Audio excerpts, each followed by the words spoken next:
ভারতে আজ যে চেহারাটা সামনে আসছে তা শুধু অদ্ভুত নয়, লজ্জাজনক ও ভণ্ডামিতে ভরা। যারা নিজেদের গর্ব করে সেকুলার হিন্দু বলে, তারাই বিদেশে হিন্দুদের ওপর চালানো বর্বর অত্যাচারের সময় ইচ্ছাকৃতভাবে বোবা সেজে থাকে।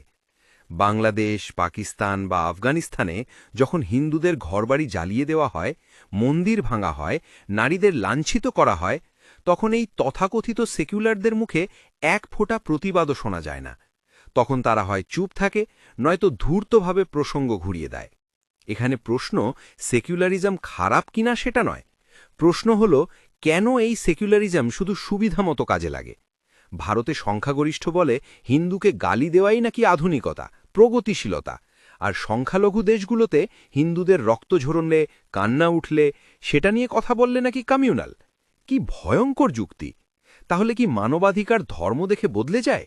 ন্যায় বিচার কি পাসপোর্ট দেখে কাজ করে? সত্যিটা হলো, এই শ্রেণীর সেকুলারিজম আসলে নৈতিকতা নয়, কাপুরুষতা।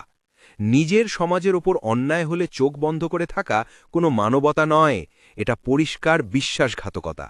সেকুলারিজম মানে সব ধর্মের মানুষের অধিকারের সমান সুরক্ষা, নিজের শিকড় কেটে ফেলা নয়। যদি সত্যিই মানুষ আগে হয়, ধর্ম পরে, তাহলে কণ্ঠস্বর সব জায়গায়, সব নিপীড়িতের জন্য উঠতে হবে। শুধু সুবিধার সময় মানবাধিকার আর বিপদের সময় নীরবতা, এই দ্বিচারিতাই আজ ভারতের সবচেয়ে বড় রোগ। মনে রাখবেন, অন্যায়ের সামনে চুপ থাকা কখনো নিরপেক্ষতা নয়। চুপ থাকা মানেই অপরাধের সহযোগী হওয়া।